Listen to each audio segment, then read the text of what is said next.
नमस्कार, जय श्री राम, जय माता की मित्रों। और कैसे हैं आप सब? उम्मीद करता हूं कि आप अच्छे से होंगे। मेरे प्यारे मित्रों, जो साधक अप्सरा साधना करना चाहते हो वो इस वीडियो को एक बार पूरा जरूर देखें। अगर आप चारों तरफ से निराश हो चुके हैं, तमाम सिद्धि साधना करके चुपचाप बैठ गए हैं, कोई भी शक्ति आपका काम करके नहीं दे रही है, तो आप एक बार किसी भी एक अप्सरा की साधना करके देख लें। आप अपने जीवन में किसी भी चीज के लिए दुखी नहीं रहेंगे। मेरे प्यारे मित्रों, जब संसार की कोई भी शक्ति आपका साथ न दे, तब आप किसी भी एक अप्सरा को याद कर लेना। हर कदम कदम पर वो आपका साथ देगी और आपको हर मुसीबत से बाहर निकालेगी। मेरे प्यारे मित्रों, ये अप्सराएं इतनी मनमोहक होती है कि अपने साधक की थोड़ी सी भक्ति से खुश होकर के उसका भंडार भर देती हैं और कदम कदम पर जीवन भर साथ देती है। मेरे प्यारे मित्रों, अगर आप किसी भी अप्सरा की साधना करना चाहते हैं तो आज मैं आपको रंभा अप्सरा की सच्ची साधना बताने जा रहा हूं, जो मेरा सच्चा अनुभव है, जो कि सन 2009 में मैंने इस रंभा अप्सरा की साधना को शुरू किया था। बहुत कुछ अच्छा अनुभव हुआ, लेकिन एंड में क्या हुआ मैं आपको इस वीडियो में आगे बताऊंगा। मेरे प्यारे मित्रों, अगर आप रंभा अप्सरा की साधना करना चाहते हैं, इसका सच्चा अनुभव प्राप्त करना चाहते हैं, तो बड़ी आसानी से इस साधना को कर सकते हैं। इस साधना को करने के लिए आपको एक ऐसी जगह तलाश करनी है, जैसे आपके गांव के किनारे पर कोई नदी बहती हो, या कोई तालाब हो, या कोई स्वच्छ नाला हो। अगर ऐसी जगह है तो आप इस साधना को बड़ी आसानी से कर सकते हैं। इस साधना को करने में कोई बड़ी भेद नहीं है। ये अप्सराएं आपकी थोड़ी सी भक्ति से ही खुश होकर के आपके तरफ आकर्षित होने लगती हैं और आपकी हर परेशानी को दूर करने में आपकी मदद करती हैं। मेरे प्यारे मित्रों, अगर आपके आसपास में कोई नदी है, तालाब है या गंगा जी है, तो आप ऐसी जगह बैठ करके इस साधना को बहुत ही आसानी से कर सकते हैं। वैसे ये साधना मैंने अपने घर के अंदर बैठ करके की थी।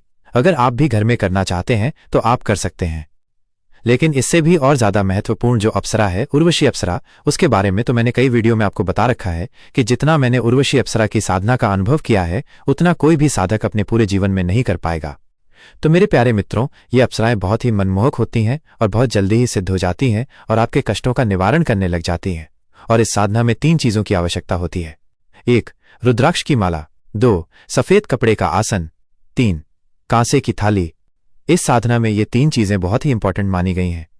अगर आप इस साधना को अपने घर में किसी भी एकांत कमरे में शुरू करना चाहते हैं तो वहां भी कर सकते हैं। अगर आप इस साधना को किसी नदी तालाब के किनारे पर करना चाहते हैं तो वहां भी कर सकते हैं। इस साधना में सबसे इंपॉर्टेंट बात कि जब भी आप इस साधना को शुरू करें तो इस साधना के बारे में किसी को बताएं नहीं, यानी गुप्त रह के इस साधना को करें। इस साधना को आप किसी भी शुक्रवार से शुरू कर सकते हैं। इस साधना को शुरू करने का फिक्स टाइम है रात्रि को 9 बजे। 9 बजे से लेकर के 11 से 12 बजे तक इस अप्सरा के मंत्रों का जाप चलता है। मेरे प्यारे मित्रों, अगर आप अपने घर में किसी एकांत कमरे में इस साधना को कर रहे हैं तो बीचों बीच पूजा कक्ष में आप एक कांसे की थाली को स्थापित करें और कांसे की थाली में आपको सिंदूर से रंभा अप्सरा ये लिखेंगे, यानी रंभा अप्सरा का उस कांसे की थाली में सिंदूर से नाम लिखेंगे रंभा अप्सरा। और नीचे आपको एक भगवान शिव जी का त्रिशूल बना देना है सिंदूर से ही। अब आपको उसके बीच में एक पान का पत्ता रखना है और एक सुपारी, एक बताशा और 2 लौंग रखनी है पान के पत्ते पर। फिर उसी पर आपको एक देसी घी का दीपक जला करके रखना है। अब आपको सफेद कपड़े के आसन पर पूर्व दिशा की तरफ मुंह करके बैठ जाना है। अब आपको रंभा अप्सरा के मंत्रों का जाप करना है। रंभा अप्सरा का जो मंत्र है वह आपको वीडियो में स्क्रीन पर दिखाई जाएगा। उस मंत्र को आप लिख लें, उसे याद कर लें और आपको दिन प्रतिदिन मात्र 11 माला जाप करना है। रात्रि को 9 बजे से शुरू करके 11 से 12 बजे तक 11 माला समाप्त हो जाएगी, 1 बजे तक हो जाएगी लास्ट। तो इस तरीके से आप इस रंभा अप्सरा का सच्चा अनुभव प्राप्त कर सकते हैं और लगातार किसी भी शुक्रवार से शुरू करके 41 दिन तक इस साधना को करेंगे तो आपको रंभा अप्सरा की शक्ति प्राप्त होगी। आपका मनचाहा काम करके देगी। यह साधना आप बिना गुरु के भी कर सकते हैं। जितनी भी अप्सराओं की साधना है उसमें जरूरी नहीं कि किसी गुरु की आवश्यकता हो। अगर आप सिद्धि साधना में तंत्र मंत्र में थोड़ा सा भी अपना इंटरेस्ट रखते हैं तो आप इस साधना को बिना गुरु के भी कर सकते हैं और ये अप्सरा की साधना बिना गुरु के ही संपन्न हो जाएगी और रंभा अप्सरा की साधना सफल होकर के आपको शक्ति प्राप्त हो जाएगी। आप जब भी 7 बार उस अप्सरा का नाम लेकर के जहां भी पुकारेंगे वो शक्ति आपके सामने खड़ी नजर आएगी। आप उसको अपना कार्य बता दीजिए। बिना तंत्र मंत्र के, बिना सिद्धि साधना के आप इस रंभा अप्सरा से अपना कोई भी कार्य करा सकते हैं।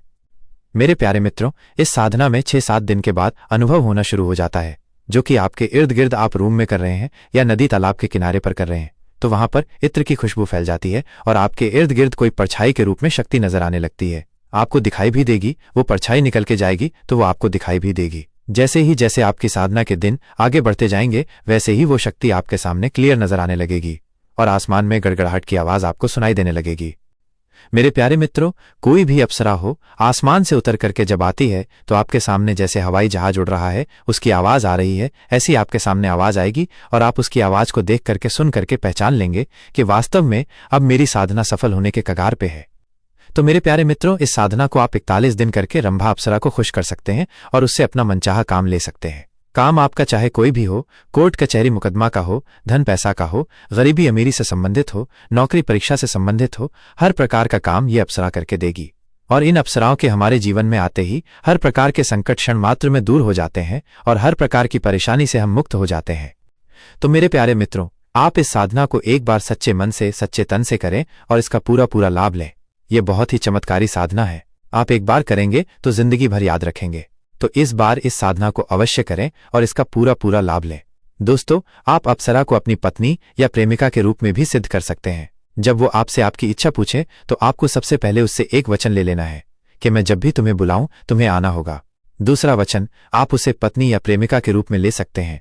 तीसरा वचन आपको जो भी सही लगे आप अपनी इच्छा अनुसार ले सकते हैं, लेकिन आगे के जो हमने 2 वचन बताए हैं उसे जरूर लें। तो मैं आशा करता हूं मेरा आज का वीडियो आपको पसंद आया होगा। अगर कुछ पूछना हो तो आप कमेंट बॉक्स में पूछ सकते हैं, हम आपकी पूरी सहायता करेंगे। अगर वीडियो पसंद आया हो तो प्लीज वीडियो को लाइक करें, आपके अपने चैनल भागवत दर्शन को सब्सक्राइब करें। फिर मिलता हूं एक नए वीडियो के साथ, तब तक के लिए नमस्कार।